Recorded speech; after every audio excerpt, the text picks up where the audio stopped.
Across Scotland, slowly edging northwards.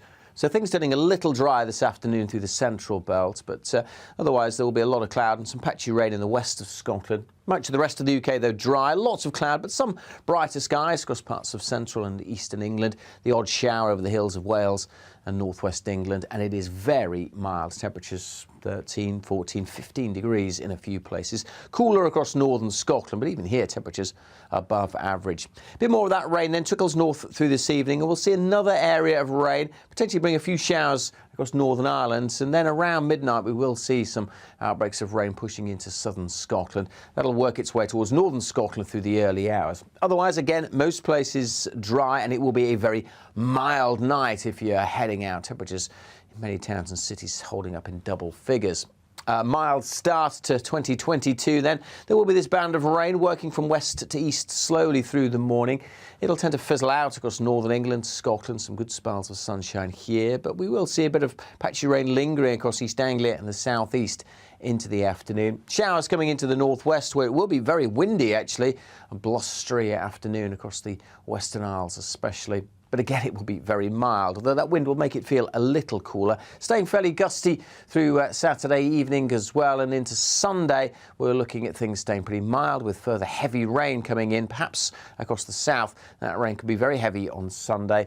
Staying showery on Monday before things turn brighter, but also colder for Tuesday and Wednesday. Canary Islands sponsors the weather. I'm Neil Oliver. You can join me live every Saturday evening for opinions and discussions about the week's top stories. There's also a smattering of history and archaeology and features that define our great British Isles. You'll hear my thoughts unfiltered, as well as those of my guests, and we don't always agree. And we want to hear from you too. Neil Oliver Live, Saturdays from 7 on GB News.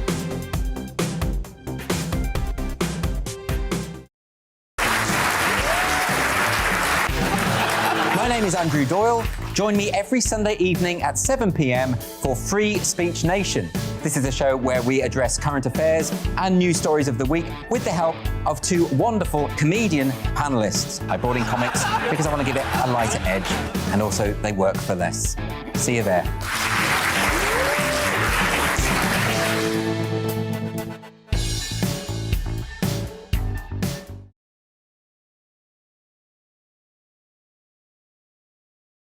Hello there, I'm Eamon. And I'm Isabel. And you're watching the GB News digital stream across the United Kingdom. And around the world. If you're here in the UK, you can also watch us on your TV screen. GB News is Freeview channel 236. On Sky, we're channel 515. 626 on Virgin Media. Just remember, you might need to retune your TV to watch the channel. Yeah, and if you are doing that, find out more about retuning by going to gbnews.uk. Join my show Farage, 7 p.m. till 8 p.m. Monday through Thursday, and there you will get opinion, analysis, debate, and I'll cover stories that nobody else dares to touch. And then for the last 15 minutes, talking pints. We're over a drink. We have a civilized conversation with someone. We very often disagree, but we do it in a grown-up way. Come and join me on Farage.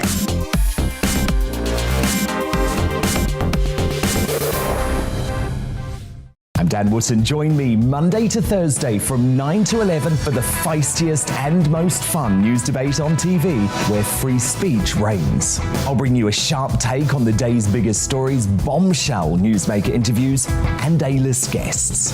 And I guarantee you, no spin, no bias, no censorship, and no reason to go to bed. That's Dan Wootton tonight, Monday to Thursdays from 9 on GB News. Hello there, I'm Eamon Holmes. And I'm Isabel Webster. And we hope you can join us for Breakfast with Eamon. And Isabel. You make me laugh out loud, belly laugh. Is that important first thing in the morning? Yeah, absolutely. And there's me trying to be deadly serious. News is a serious business. Yeah, I have to rein you in sometimes. Well, it doesn't stop us laughing at it. It doesn't stop us having an opinion on what's going on. Yeah. And it certainly will not stop us reflecting what you think. Weekdays from 6 to 9:30 on GB News. I'm Neil Oliver. You can join me live every Saturday evening for opinions and discussions about the week's top stories.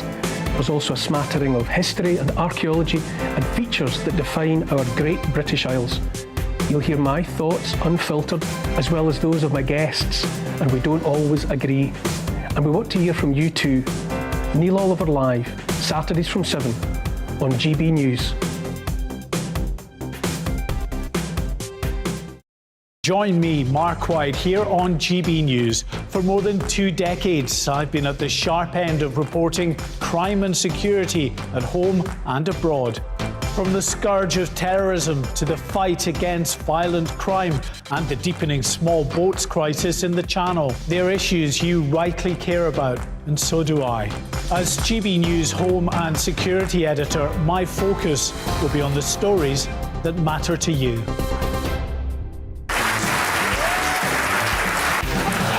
My name is Andrew Doyle. Join me every Sunday evening at 7 p.m. for Free Speech Nation. This is a show where we address current affairs and news stories of the week with the help of 2 wonderful comedian panellists. I brought in comics because I want to give it a lighter edge, and also they work for less. See you there.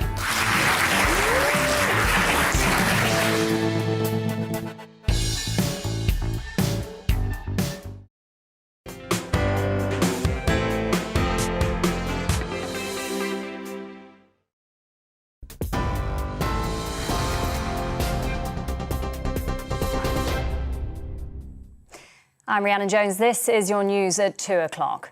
Boris Johnson claims government targets to offer a booster jab to all eligible adults have been met. In his New Year message, the Prime Minister says 7 in 10 people have now had their 3rd vaccine. Mr Johnson added the UK's in an incomparably better position than this time last year. But health leaders have warned up to 40% of vaccine appointments are no-shows. It comes as the Office for National Statistics estimates a record 2.3 million people in the UK had coronavirus last week. The Prime Minister urged those celebrating tonight to remain cautious and to take a test before going out. British people have responded heroically, voluntarily and in almost incredible numbers to the call to get vaccinated. Though I must of course urge everyone to be cautious and to take a test if you're going out, and to remember the importance of ventilation. Follow the rules if you're in Scotland or Wales or Northern Ireland. London Mayor Sadiq Khan says he's devastated after 2 boys were stabbed to death within an hour of each other in separate incidents in the capital. The killings bring the number of teenage homicides in London this year to a record 30. It comes as experts say disagreements escalating on social media are partly to blame for the rise in teenage violence in London. Tens of thousands of people have been evacuated from their homes in the US amid devastating wildfires. The governor of Colorado has declared a state of emergency after 600 homes were destroyed. The fires are spreading quickly in strong winds of up to 105 miles an hour, with the blaze currently covering 2.5 square miles. Scientists say climate change and an extremely dry autumn and winter are to blame. Britain has approved the use of a Pfizer COVID-19 pill for at-risk adults. The UK's medicines regulator has given the go-ahead to the pill called Paxlovid. It's for anyone aged 18 and over with mild to moderate COVID who are at high risk of developing severe symptoms. The cost of using your mobile phone in Europe is set to rise in the new year as roaming charges return to some networks. EE and Vodafone users will see their bills rise from next month. Some customers are facing a £2 daily charge for using data, making calls or sending text messages in EU countries.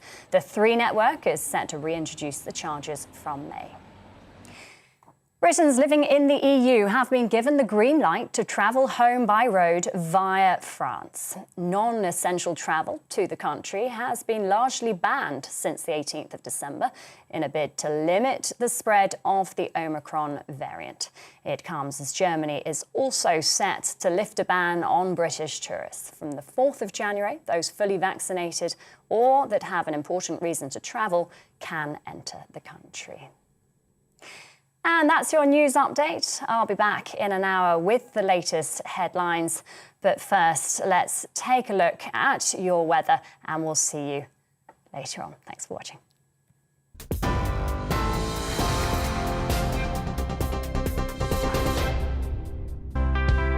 It's time to remind ourselves there's always another winter. Canary Islands sponsors the weather. Hello. The last day of the year will be very mild for the time of year. A lot of clouds out there, but most places staying dry. There will be some rain here and there through this evening, particularly across parts of Scotland. So we've got an area of low pressure nearby. This weather front brought some heavy rain earlier to parts of eastern England, and this weather front is just lingering across Scotland, slowly edging northwards.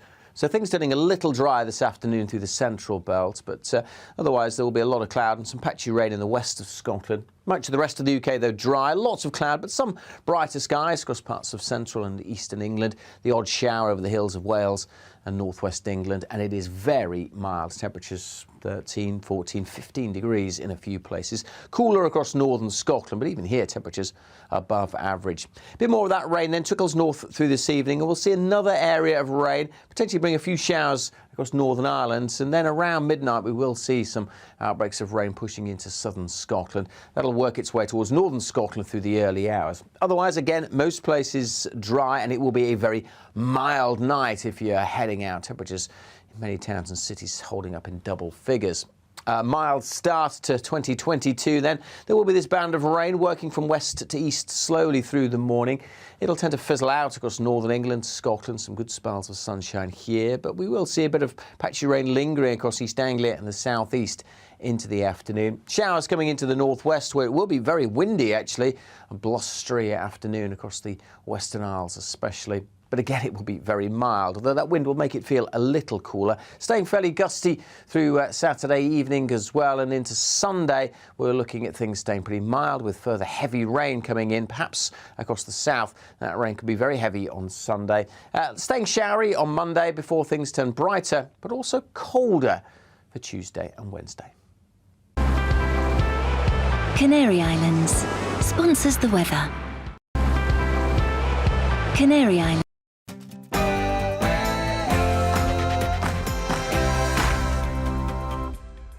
Hello, this is a special episode of Free Speech Nation coming to you from the Battle of Ideas Festival in Westminster.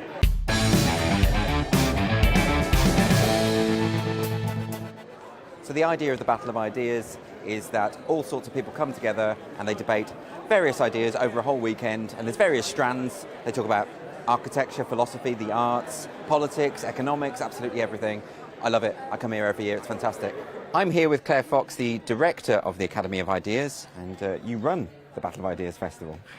Well, actually, to be fair, my team have taken over, but yes, it's my baby. Yeah. My God, it's good to be back. Yeah, because of course, it's been 2 years, hasn't it, since? Yeah, I mean, we had to cancel last year. It felt, and then we kept postponing it. We had an experiment at the end of July with kind of just 4 sessions here, just to see if anyone would turn up, and they did. And here we are back with 75 sessions and a packed It looks house. Great. It's really busy and busy, and I think that people are prepared to forgive everything because they're just so excited to have the opportunity to have their voices heard because they've been shut up for a long time. Exactly, yeah. I actually came to the battle because I was watching your podcast. Oh, that's embarrassing. I know, and Claire Fox was on there, and I thought I've got to get down there. So I did. So I'm responsible. Okay. Love Andrew. We'll keep that bit. You're a teacher. I know this because I used to work with you. Yes, yeah. I used to work with him in a really strange school in Ipswich. Yeah, it was odd. Yeah, but it was nice. It was nice, but it was naval. It was a naval school, so the kids used to march around in squads. Right, I'm going to go and talk to the Free Speech champions. Sounds like a superhero team, but it's not. What's your name? I'm Rob. Rob, and are you a member of the Free Speech champions? That's correct. Okay. Yeah, I'm a founding member. So tell us what they do, or what you do. So Free Speech Champions are a group for young people, created by young people, essentially promoting free speech both on campus and within the broader sphere of public life. Yeah. So we are committed to kind of upholding principles of free discussion. We host events where we have guest speakers come in and talk about specific topics. So we've had free speech in the arts, we've had free speech in publishing, and those always have a very good turnout. We promote our work in universities. We're planning to go into schools, which will hopefully be a useful expansion of the project. I'm torn about this. Sometimes I speak to young people and they seem very much for free speech, and then sometimes I hear stories about there's lots of young people trying to silence everyone. Which is more accurate, do you think?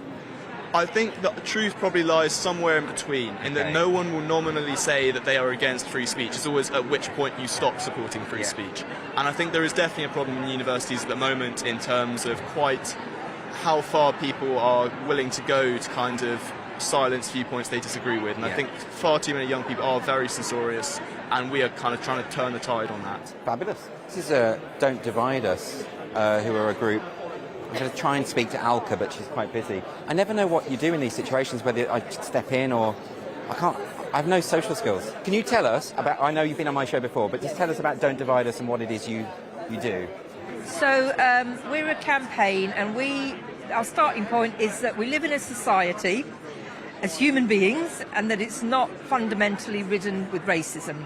That there may be problems, that some of the problems may be to do with race, but that we can come together as people to work out what's best and how to go forward. And so we're actively against the idea of Britain being a systematically racist country, of all white people having white privilege, and that unconscious bias is something we have to root out. You're far too optimistic, Alka. We really haven't been able to do something like this for 18 months, and I think one of the reasons everyone's gone down their respective rabbit hole and debates become so polarised is because we haven't had an opportunity to meet face to face and talk to each other. These are pretty scary times, and we need vigorous debate. We really do. Like, this isn't really happening enough, this kind of thing. No, it isn't happening enough. We're getting one narrative from the mainstream media, not enough questioning of authorities, assumptions that it couldn't happen here, which is kind of manifesting as untrue progressively every day. What did you just say? I really enjoy your podcast. You see, people actually like it, right? So I'm not just making it up. Sorry, what's your name? Marwan Riash. I have a podcast of my own, but I don't think I can plug that. Why not? Go on. Well, it's the Word on Parliament Street podcast, at King Riash, KINGRIACH. You absolutely should plug it, because you've got to hustle, You've got to whore yourself. You've got to whore yourself, exactly.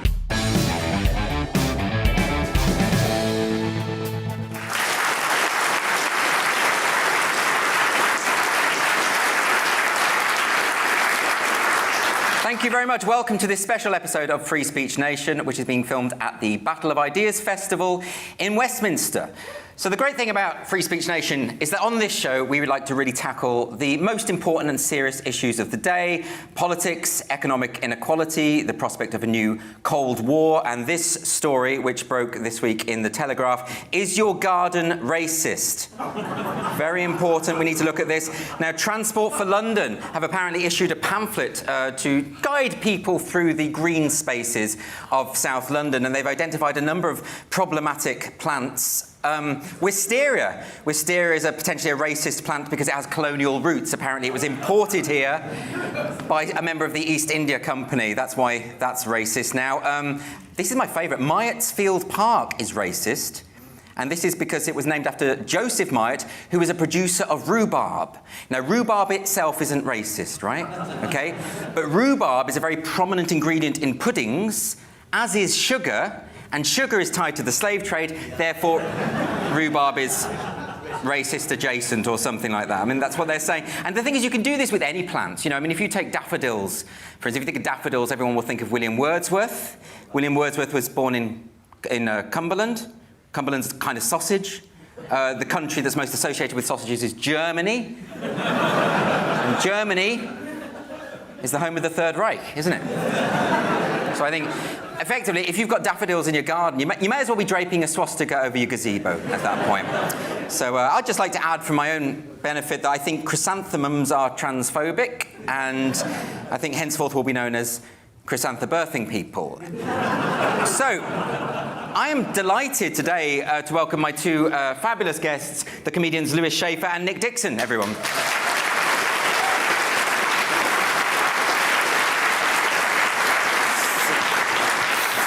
Okay, so what we're going to do, we're going to open this up right away to the audience, and we're going to get a few questions here. So, do we have a question here from Dan? Where's Dan? Are rape jokes ever acceptable? So a nice light start to the evening. Are rape jokes ever acceptable? I mean, I think you're presumably talking about this week, of course, we've seen Dave Chappelle get an awful lot of trouble for his new Netflix special. There have been calls to have the show removed from Netflix from various activists. People have called him, as usual, transphobic and homophobic and all the usual accusations. What do we think? Lewis, do you think Dave Chappelle should be pulled? Do you think rape jokes or dark jokes are ever acceptable or should be curtailed in some way? Well, I think you can make rape jokes in the carnivore community. Among vegans and vegetarians, I think rape jokes, people are very sensitive about. I can't even work out the connection there. Are you just saying vegans are sensitive? No, I'm just saying that rape is a plant. And okay, all right. Far too. And what about? I think that was good because it gets the audience. You know, they're going to have to thinking. They're going to have to listen to what this guy says. Yeah, because it's not quite as simple as it's. Lewis wanted to establish that he's a cerebral kind of performer, very sort of shrewd. So shrewd, in fact, a lot of people don't understand what you're saying. That happens quite a lot, don't they? Well, it masks the not funniness. Well, there is that. So, what do you think about Dave Chappelle? I mean, do you think Dave Chappelle is a particularly controversial comic? Should he rein it in and be a bit more sensitive to current sensibilities? Well, I was just glad he wasn't talking about the Jews. So he can say whatever he wants. Actually, he was. It was? Yes, so he does have a joke about the Jews. He does have a joke about the Jews. Yes. Well, so you are included? Yeah, then he should be banned completely. Right, there we go. Yes, because it's always your thing, isn't it? This is what's fascinating about the people who complain about comedy and talk about the jokes that go too far. It's always the thing that offends them, and they're sort of fine with various other things, but when it touches their nerve... Do you find that, Nick? I mean, you're not a particularly controversial comic, are you? Thanks, mate. No, I try and... well, what can I really say as a straight white man? I've got nothing, right? So I try and be very... I talk about dating and stuff, very simple. But Chappelle, you know, he's controversial. But this idea that we need to comment on comedy and say what's acceptable. If the audience laughs, it's acceptable and funny. If they don't, it's not. That's a great system. Old-fashioned and reactionary of you. That's all you need. We don't need this extra sort of commentary about whether it's allowed. The thing about this Chappelle thing, the person had a big problem with it. They kept saying... I'm in favour of free speech, but maybe there should be a panel that decides whether he gets to put this out, and maybe we should amend it, and maybe we should take it down. So not really in favour of free speech. Not that much in favour of free speech. And that was interesting. One of the activists who said they don't know how it got through Netflix's internal processes and that kind of thing. So that is a call, essentially, for a kind of censorship. But I think with Dave Chappelle, it's interesting, because Dave Chappelle, of course, cannot be cancelled. He's just way too big to be cancelled. And you get these sort of... these kind of figures, like Ricky Gervais and Dave Chappelle, they're always invoked to disprove the notion of cancel culture. But of course, cancel culture doesn't affect the J.K. Rowlings of the world in this way. I mean, it does, but not in... You know, you're not going to cancel these people. You're not going to violate their contracts and get rid of them. But I worry about younger comics and new acts who come up and they see what happens whenever someone says something that's considered unorthodox. And people pile on, and it's very scary, and they don't think they're going to get anywhere in their career. We saw it with Shane Gillis, because he was less one. I don't know if you saw this Shane Gillis story, but he got on SNL. It was like his live stream, Saturday Night Live. Then he immediately lost the gig before it even started for something he said on a podcast ages ago. Yeah. So because he didn't have the status of Chappelle, like you said, he just got cancelled. Do we have a question from Fraser? Fraser, could you stand? Does the case of Kathleen Stock at Sussex University show that you can stand up to cancel culture if you're brave enough? Very interesting question. Did everyone hear that? Yeah, everyone heard that. Okay, so now, Kathleen Stock, so she's an academic philosopher at Sussex University. You'll have probably read about her this week. There was an absolute furore. She's written a book called Material Girls. She's a gender-critical feminist. She believes that the rights of women is intricately tied up with the acknowledgement of the biological reality of sexually dimorphic species. And the protest... Now, of course, I'm for protest, peaceful protest, whatever. But the protests among students at Sussex University have tipped over into harassment. There have been people dressed up in sort of faux paramilitary outfits, setting off flares, putting up posters everywhere else demanding that the university fire Kathleen Stock. Very threatening, very intimidating. The police have now got involved. Kathleen Stock was supposed to appear today at the Battle of Ideas and had to pull out because of the intensity of the threats. So it's a very unpleasant story, and it does. And your question specifically is, does it show that if you stand up to them, they can be defeated? I will say the Vice-Chancellor of Sussex University have put out a very strong statement saying that this is absolutely not going to be tolerated. We believe in academic freedom at the university, and we're not going to have people demand that academics shut up. And I think he should be congratulated for that, because I think so many institutions, they just capitulate immediately, don't they? And that actually, I think, is very heartening. Nick, do you have any thoughts on this particular story? Yeah, I do. Well, I read this. There was this thing going around the campus attacking, wasn't there? And immediately they said on this wretched island, which already made me suspicious because you were talking about Britain. They called it a colonial s-hole. It's like you're at Sussex University. You're having one of the easiest lives in history. Let's face it, right? You get up at 12 p.m. talk about post-colonial literature. It's a very easy life. Not as easy as comedian. That's early for me, 12. But you know what I mean? It's a very as soon as they said wretched island, that got me suspicious. And then they also just said Kathleen Stock is a bigot. Just this blank statement. And I've been called a bigot online. In that case, they were right, but it was a fluke. Do you know what I mean? Yeah. It was, they're bound to get it right occasionally, but the point is, I didn't trust the tone of that at all. It was incredibly aggressive, incredibly nasty, and you look at what she's actually done, and it's just incredibly reasonable. So yeah, it's great that they finally, like Fraser said, stood up. It is great. For once. And if you read, you can see the statement from the activist group that attacked her online. I mean, the first thing to say about it is barely literate. Right. These people can't write. Right, so I think they just don't read books, and they don't have this conception of sort of diversity of opinion and different ideas. But also, it was threatening and intimidating. And I'm one who has been mobbed by the Be Kind lot online, and the people who sort of you've been mobbed as well by the people who stand up for compassion and love. And it's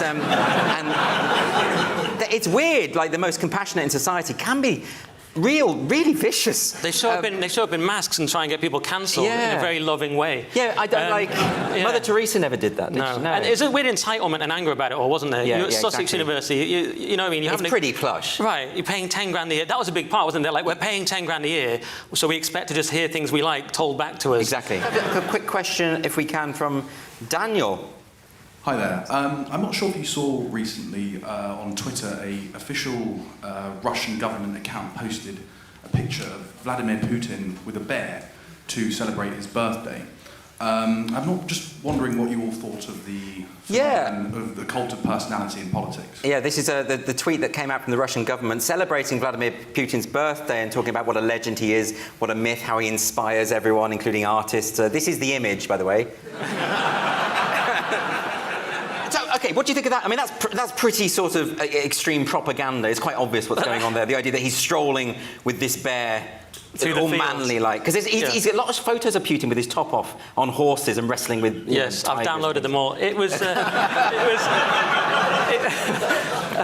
just a fan of Russian culture, but it was it was a picture of him with a massive bear. It was like the worst and best thing I've ever seen in my life at the same time. It looked like a misjudged Buddy movie. Do you know what I mean? It's like he's a terrifying dictator. He's a badly photoshopped bear. And the thing is, the bear came from America anyway. He was photoshopped in from and then a museum in America said, "Hang on, that's our American bear." That's our bear. So it was a total backfire. The problem is, if you're Putin, who's going to say no to you? Do you know what I mean? If you're like, "Oh, should we do this thing with the bear?" Everyone's going to be like, "Yes, great idea, Mr. Putin." You know what I mean? That's the problem. Yeah. So no one said to him, maybe don't put out that ridiculous bear thing. No, it suggests a lack of self-awareness, doesn't it? But did you see the bear picture, Lewis? Well, he was holding the bear's hand. That was the creepiest part. I mean, it wasn't like he was riding. You could see him riding the bear. Oh, that would be quite majestic. Yeah, it would be like he's Putin. He's riding a bear, but he's actually holding killing the bear.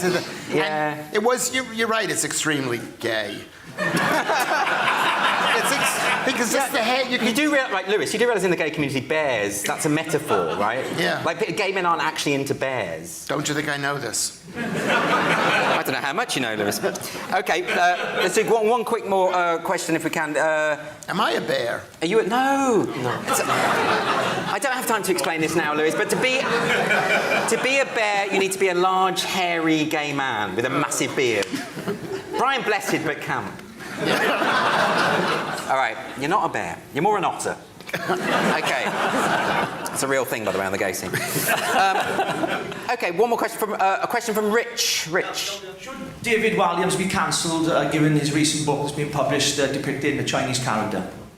Yes, and I think so. This is a book by David Walliams, which it was a collection of short stories, and one of the stories was about a Chinese boy. And it's been accused of perpetuating racial stereotypes. Did you have any thoughts on this? Do you know his work? How can you always start with him? Because he's going to say something sensible, and you're just going to derail the thing from the outset. I want to give the show a chance. First off, it's not like David Walliams to use crude stereotypes. Can we just...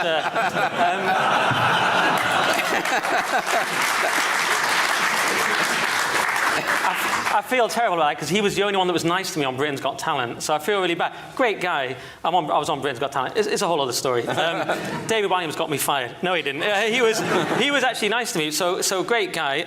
But he did his thing about Wong, the name wrong, Wong. There was a sort of pun. What the weird thing about that is, on The Daily Show a few years ago, there was a guy interviewing a woman called Wong, and he was saying things like, 2 Wongs don't make a right, and like jokes like that. Yeah. Not my joke, but I'm glad you still like it. It's racist, by the way. But weirdly, that's a very lefty show, and that was okay then, but already it's now not okay. Yeah. Well, the rules change very, very quickly. They are quite rapid. And also, it was about stereotypes. They were saying that the kid in the book is good at maths because they're Chinese. That's right, yeah.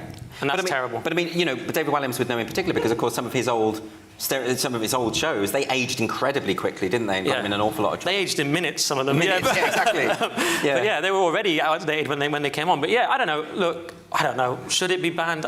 I don't even care anymore. I've got no idea. It doesn't matter. What do you think, Lewis? Do you think it should be banned? I think it should be banned because it makes everybody else feel bad because the Chinese kid is good at maths and we're not. And our kids are not. And that's like an insult. It's an insult. Your kid's good at math. Your kid's a high achiever. That's considered to be an what kind of world do we live in when that's considered to be like I'm a Jew. If someone says to me, "Oh, you look like you got a lot of money," I'm not going to be offended by that. You know what I mean?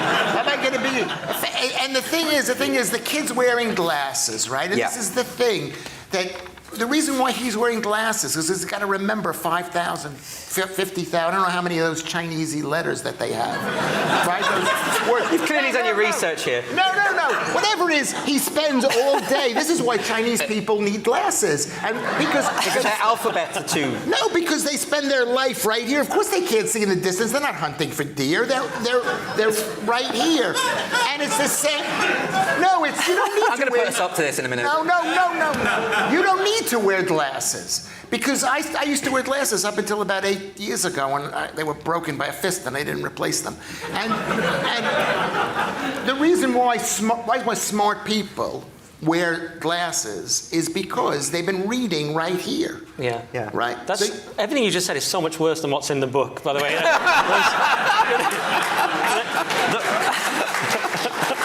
He just said those Chinesey letters. You know what I mean? Like that's obviously bad. But they could be Japanesey. Right. Getting slightly nervous now, so I think it is a good time for a break. So join us after the break on Free Speech Nation. Thank you.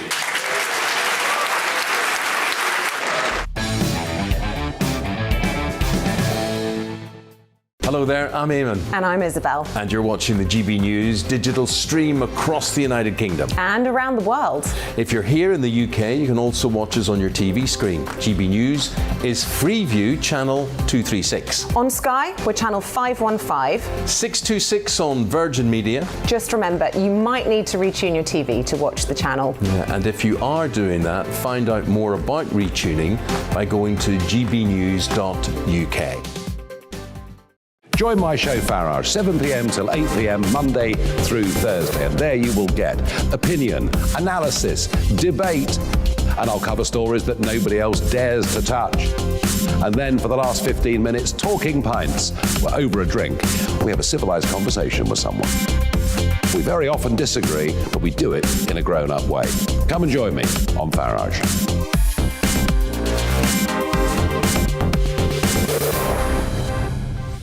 I'm Dan Wootton. Join me Monday to Thursday from 9 to 11 for the feistiest and most fun news debate on TV, where free speech reigns. I'll bring you a sharp take on the day's biggest stories, bombshell newsmaker interviews, and A-list guests.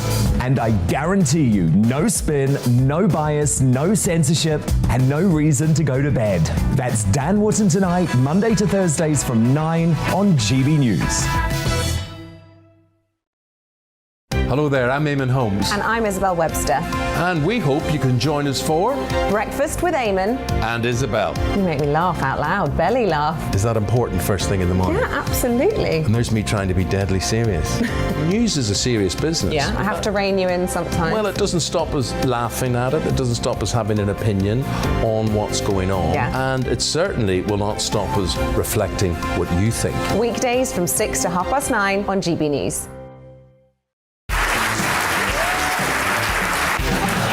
My name is Andrew Doyle. Join me every Sunday evening at 7 p.m. for Free Speech Nation.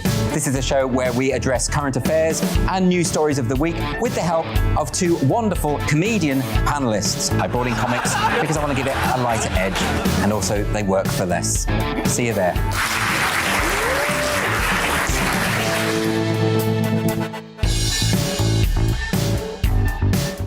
Join me, Mark White, here on GB News. For more than 2 decades, I've been at the sharp end of reporting crime and security at home and abroad.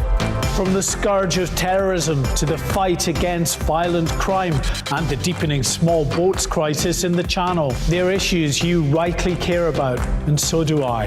As GB News Home and Security Editor, my focus will be on the stories that matter to you.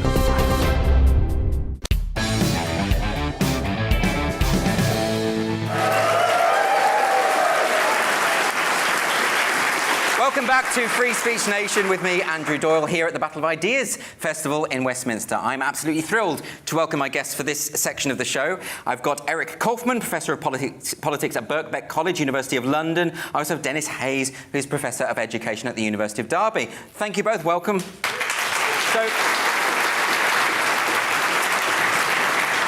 So the reason I wanted to invite these guests today is a lot of the Battle of Ideas is obviously about debate and hearing different sides of the story. And this is a show about free speech. Now, recently there have been some overtures made by the government insofar as they want to introduce legislation to tackle the problem of the threat to free speech on university campuses. There's a couple of questions going on here. Firstly, to what extent is there a problem with free speech in higher education? And secondly, whether the best remedy to that is through the government. In other words, is it right that we should be imposing a kind of restrictions on censorship? It feels weirdly counterintuitive, and I'm not sure where I stand on this, and that's why I wanted my guests here today. Let's hear from you first, Eric Kaufman. What do you make of this? Well, I think it's very important for people to understand that the government can protect and advance freedom. Okay, and that's very tough, particularly for some libertarians, to grasp. Now, how does that work? You've got to understand society has got 3 levels. There's the government, institutions, and individuals. If the threat to freedom is coming from that middle layer of institutions, the government can have a role in actually protecting the citizens from those institutions. And the authoritarianism and the illiberalism that we have is now strongest out of these institutions, such as universities, perhaps tech firms, perhaps other kinds of organizations that wear this ideology of wokeness, which I would define as essentially the sacralization of historically marginalized race, gender, and sexual identity groups. That's wokeness in a sentence. But that is essentially coming from these institutions, right? So we need, in some cases, the government to be able to check those institutions from oppressing individuals' freedom inside them. And that's why we need this legislation. That's actually incredibly clear. Thank you for that. Thank you. You could have done with a diagram, actually. That would have been great. Yeah, that would be. I usually use diagrams in teaching, right? Yeah, So. that was very good. OK, well, let's hear from Dennis Hayes about that. What do you make of that? Well, I've only been called an anarchist twice. Once was today and once by a member of the European Commission. And the reason is I don't trust the state. If you believe that the state is going to protect your freedoms, that's a step towards civility. Yes. So being servile, not freedom. But today I've been listening to people talking about academics, and they really worry me because they've been described as fearful, afraid to put their heads over the parapet, lacking confidence by people who put in the argument for protection. Now, that's a really funny thing, because academics have quite a good life. You know, they get a decent salary, they've got lots of influence and power, but suddenly they're presented as fragile. We've got them playing the victim card to get the legislation in. So basically, we're saying that academics can't cope. But there has been research, hasn't there? I mean, the Policy Exchange put some research out on this that does show that a significant proportion of academics have a particular political bent, are afraid to express their opinions on, for instance, Brexit and that kind of thing, because they fear that that will affect their promotional prospects and things. I mean, that's very real, isn't it? That's really happening. Well, that's part of the issue, is that they don't express those views, but that's to do with the different climate in universities. I don't think it's the particular political issues that are behind it. We live in what I would call a therapy culture. Yes. So people are frightened of giving emotional offence to anybody else, and that's the climate that's created wokeism in the way. Because if you present yourself as a victim and you say that I've been offended, it makes you incredibly strong because you can't be challenged. Yes. And if you challenge them, then you're an oppressor. So that's the dynamic that goes on. So they've gathered confidence, and now they've got the moral high ground. But it's based fundamentally on this: never offend, never upset anybody. So, do you think? Are you making the claim, therefore, that the academics who claim that they are being silenced are in a way playing the victim for the purposes of power? Because that's from that woke playbook, isn't it? Well, I think they can do that. I mean, that's where you get power. You play the victim card, and you will always get an attention. Do you think, Eric Hoffman, that Dennis has got a point, that that in a sense the academics are at fault for just not being open and honest about what they think, and they shouldn't be in fear? Well, I mean, yes, we can have this idealist picture of the virtuous academic, what they should be, but I think we're dealing with a collective action problem, and we have to deal with people as they are. And I just don't think if we wait for the day when all academics somehow discover their inner courage and rise up, I just don't think that's going to happen anytime soon. And in fact, this is a really important point. This problem is going to get worse. It's not going to get better. And one of the reasons is because it's very generational. If you take academics under the age of 35 and over the age of 50, the academics under 35 are twice as censorious, twice as likely to back cancel campaigns as those over 50. Not because they're academics. It's the same pattern outside academia. So we have a generation that's entering the profession and all organizations that is much more intolerant. Just to give you a statistic, by the way, from the FIRE, the Foundation of Individual Rights in Education, did a survey of 37,000, I think, students that found 7 in 10 of them believe that if a professor says something that offends the student, that professor should be reported to the university. Okay. This is the generation that's coming in. The problem is going to get worse. Don't believe it's going to be a blip. I mean, that is significant as well. And within that research, there was also quite a shocking statistic about, I think it was 23% of students who, under certain circumstances, would accept as moral the idea of using physical violence against a speaker who is expressing problematic views.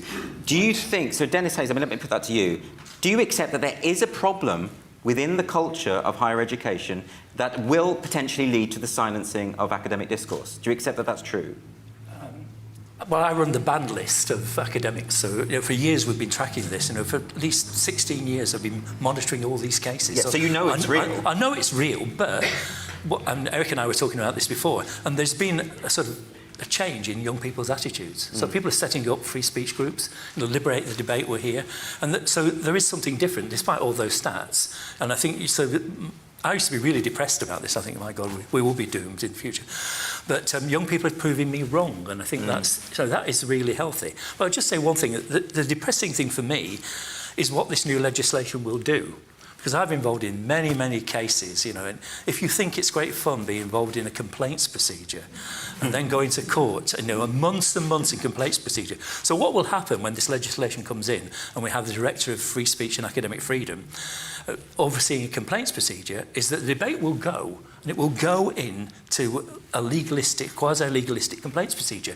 And the lawyers love it, They'll all love it and all support it, because that's how they make their living. And they think that will be a resolution, but it won't, because it will take it away. Because the universities already have confidentiality clauses. So a lot of the cases we take up, and the Free Speech Union, we being Academics for Academic Freedom, we can't make them public, because making a case public, if somebody's being disciplined for what they've said, is another disciplinary charge. Right. Can you come back on this, Eric? Because I suspect you want to. Yeah, I mean, I just think you have to think back. I mean, if we consider the time, in 1960, University of Mississippi, they didn't allow black students in. The federal government essentially desegregated the universities. I don't think there are many people who would say that was a bad idea, right? We could have allowed those black students and people within the university to eventually come up with their own self-generated solution. But I think in some cases, it is definitely the case the government has a role, really. But that's a very specific instance. I mean, right. Isn't Dennis right to say that we should mistrust the state, ultimately? I don't think so. I'm obviously the state can overreach, but the one thing about elected government is they are scrutinized by the media. This is a much more transparent entity than organizations and universities that make decisions behind closed doors that are not subject to scrutiny. So let's, by all means, if people want to vote and see that these institutions are persecuting people for their views and they accept that, great. That's out in the democratic debate. And fine. I think that's just much more open. But is the better way to actually persuade the next generation that it's better to have open and honest discourse? Is that not the better way to do it? But the only thing I'd say is, yes, Dennis is right that we have to get a free speech culture in the population, but that's a long project. As I said, the generations coming up are much more intolerant. In the next 20, 30, 40 years, Are we going to just say, well, we're going to sacrifice all of these academics who dissent to the cancel culture? I think that's not right. I think we need to have a solution for the next, say, 20, 30 years that protects people from this intolerance, which is going to get worse before it gets better. Yeah, but sorry, Dennis, I'll go to you. I'm with the rebels in Shakespeare's Henry VI, because they said if you want social change, the first thing you do is kill all the lawyers. I mean, I think well, you said I can say anything, but obviously the lawyers will now. That's not incitement to violence, by the way. It's a long-term project, but the fight for free speech is constant. You've got to constantly fight it. And I think what's changed is that a lot of groups and academic campaigners have given up. They've just given up and decided to let the state try and do it. And it won't do it. The state will not protect your rights. We already got the changes that are being made, apart from the litigation and bringing student unions within the remit of free speech, are all about complaints. And that's not going to be a healthy future.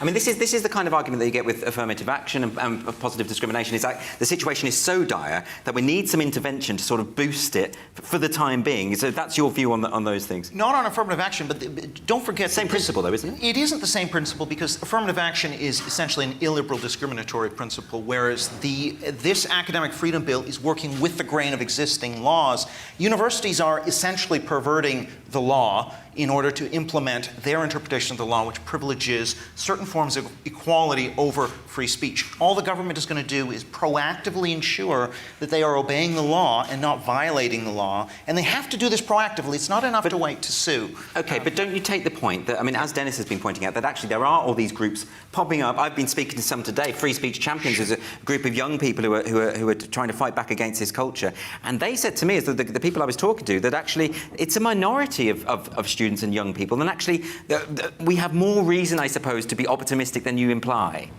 Well, I actually don't agree with that. I mean, I think that a small group of we see this with the trans lobby, a small group that's very committed, knows the pressure points, can move mountains. Partly that's because of these taboos against racism, transphobia, etc. If they can key into those taboos, they can shut down 9 out of 10 people. And so they can silence all the resistance to this in committee meetings. I've been in these committee meetings. No one will say anything.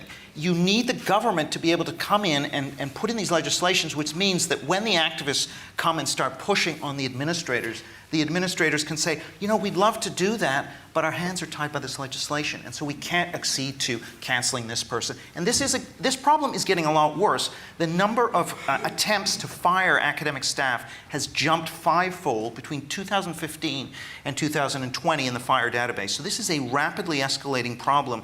We have to get real about what I support all of the grassroots efforts, but actually, in terms of changing the pattern, we're going to need to bring in government. Okay, but it's not just grassroots, is it? There are signs that actually, in terms of a top-down kind of approach, we were talking earlier about Kathleen Stock.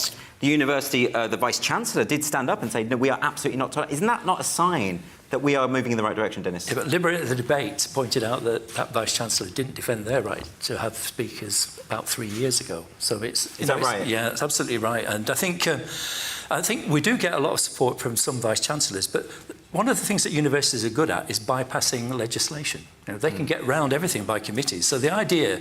And to give you an example, and it's one that people are less familiar with, is the David Miller case at Bristol, who has just been...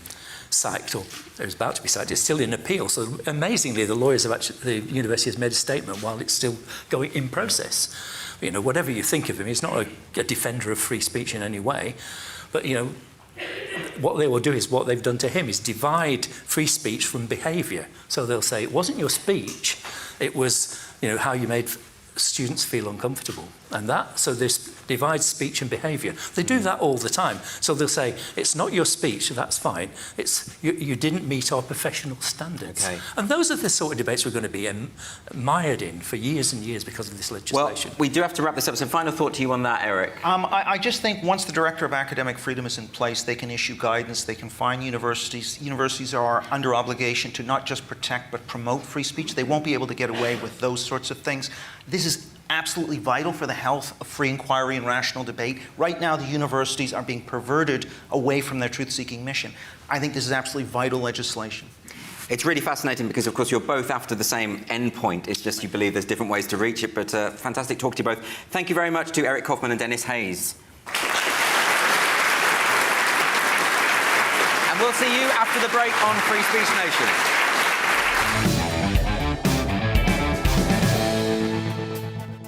Hello there, I'm Eamon. And I'm Isabel. And you're watching the GB News digital stream across the United Kingdom. And around the world. If you're here in the UK, you can also watch us on your TV screen. GB News is Freeview channel 236. On Sky, we're channel 515. 626 on Virgin Media. Just remember, you might need to retune your TV to watch the channel. Yeah, and if you are doing that, find out more about retuning by going to gbnews.uk. Join my show Farage, 7 p.m. till 8 p.m. Monday through Thursday. And there you will get opinion, analysis, debate, and I'll cover stories that nobody else dares to touch.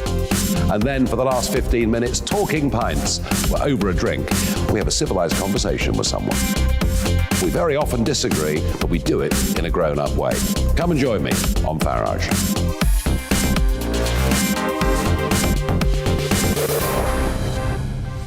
I'm Dan Wootton. Join me Monday to Thursday from 9 to 11 for the feistiest and most fun news debate on TV, where free speech reigns. I'll bring you a sharp take on the day's biggest stories, bombshell newsmaker interviews, and A-list guests. And I guarantee you, no spin, no bias, no censorship, and no reason to go to bed. That's Dan Wootton tonight, Monday to Thursdays from 9 on GB News. Hello there, I'm Eamon Holmes. And I'm Isabel Webster. And we hope you can join us for Breakfast with Eamon. And Isabel. You make me laugh out loud, belly laugh. Is that important first thing in the morning? Yeah, absolutely. And there's me trying to be deadly serious. News is a serious business. Yeah, I have to rein you in sometimes. Well, it doesn't stop us laughing at it. It doesn't stop us having an opinion on what's going on. Yeah. And it certainly will not stop us reflecting what you think. Weekdays from 6 to 9:30 on GB News.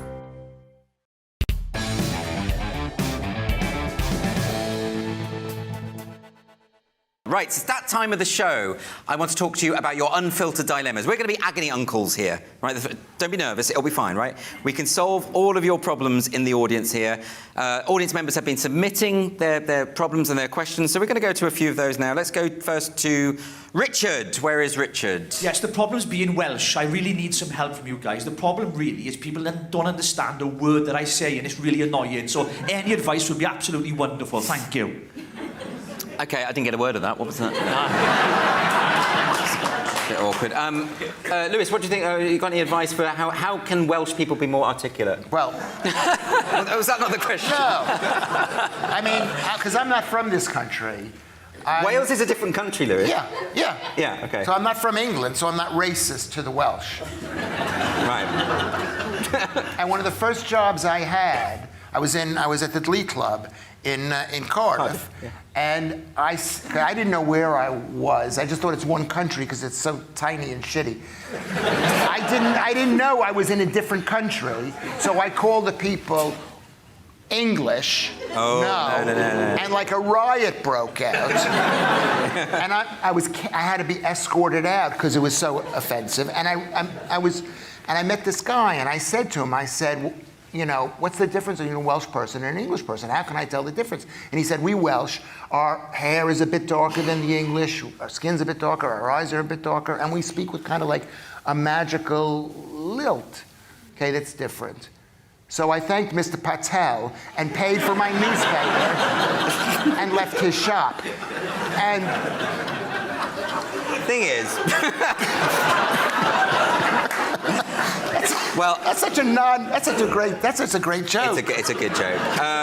Tom, was that a good joke? It was a great joke, Lewis. Lewis needs constant validation. It actually is. It's a very good joke. I think I've got a big soft spot for Wales. I used to live in Aberystwyth, so I love Wales. So I'm not the best person to talk about this because I adore it. What do you think? It's a beautiful country. I've never been.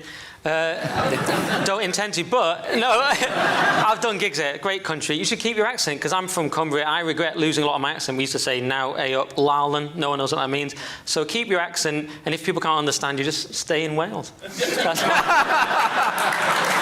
Okay. Let's go to a question from Corin. Hi, Andrew. Thanks very much. I'm actually a student at the moment, and we talked a lot about whether students have the right to raise questions and whether academics can bring up controversial topics. I actually asked a lot of questions at my university. I thought that was the point of going to university. However, I was called into the head of the department's office, who said to me, "Did you know coming into this class that you would disagree with your lecturer?" And I said, "Yes, because what would be the point of not disagreeing with your lecturer? I wouldn't come just to learn things that I already know."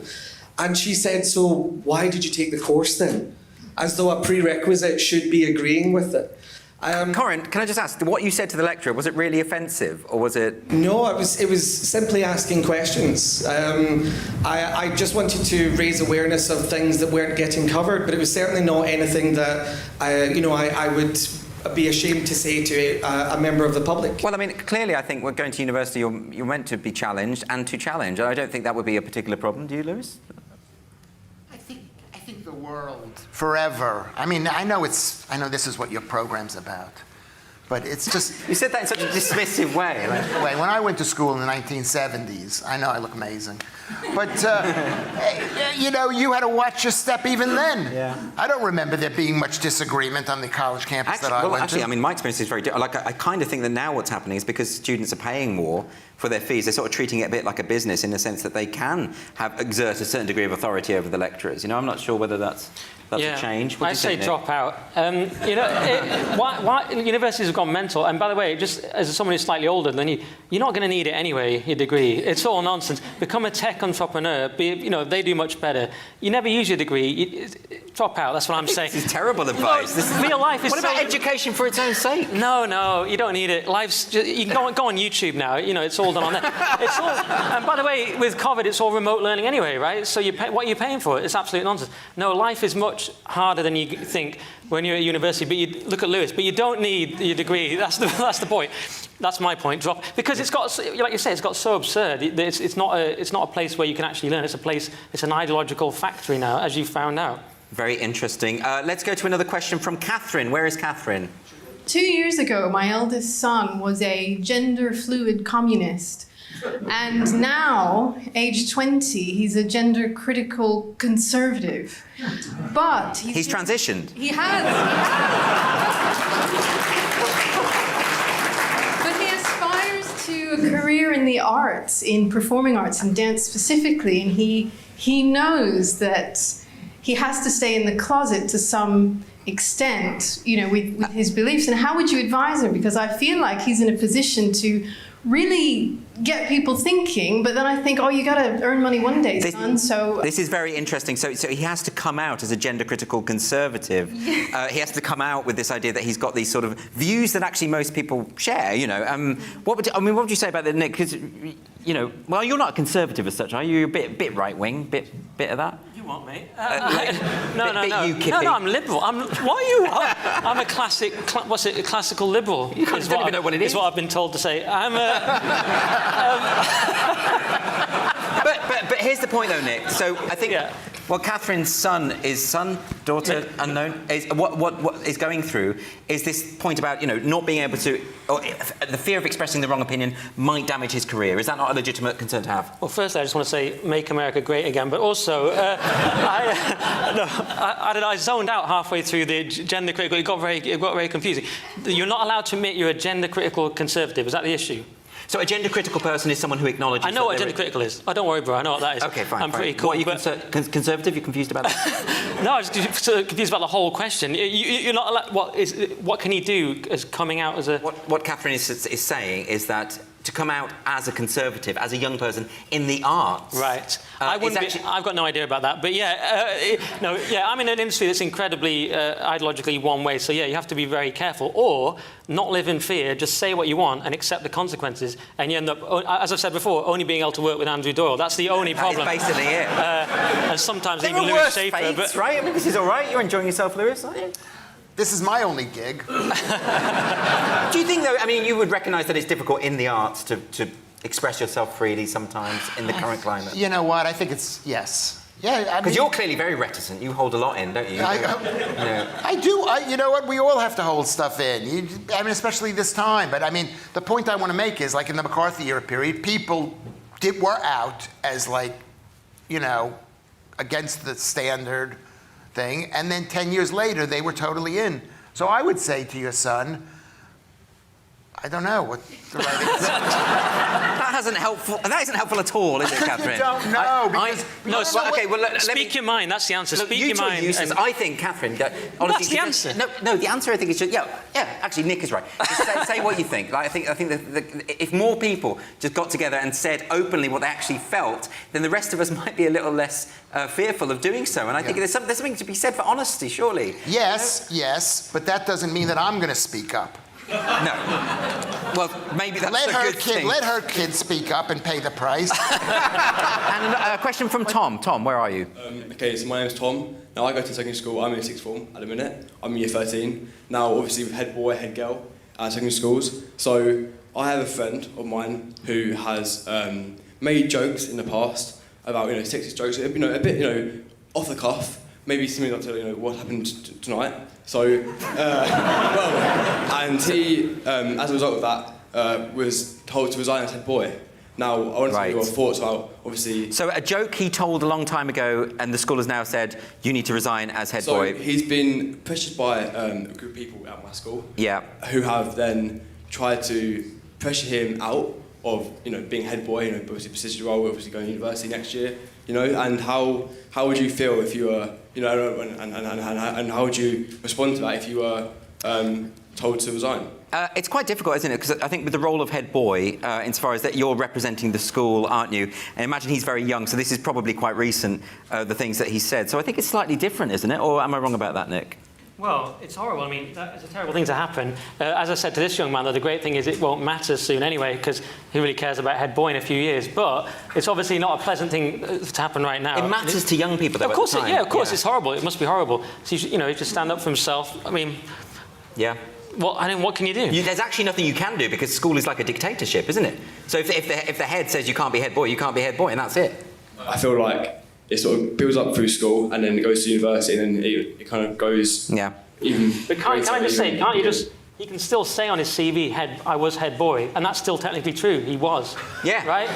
And he doesn't have to do all the dreary stuff like hanging out with the local mayor. Hanging out in the lunch queue, whatever it is. He was head boy for 10 minutes, so what? He was still in the CV. You say I was head boy, fact. Yeah. Were you head boy? I mean, I think he should maybe... resign. No, I was thinking something much, much worse, just to punish the school and make them regret doing it. We got one more. Let's take one more question. One more question from Torrin. I have a crush on my rabbi, and I don't know what to do about it. You have a crush on who? My rabbi. Who's that? Rabbi. Your rabbi? Yeah. Well, that's terribly awkward. This is a Lewis question. What do you do when you've got a crush on your rabbi? Uncles. Please help me. Is that what you call me?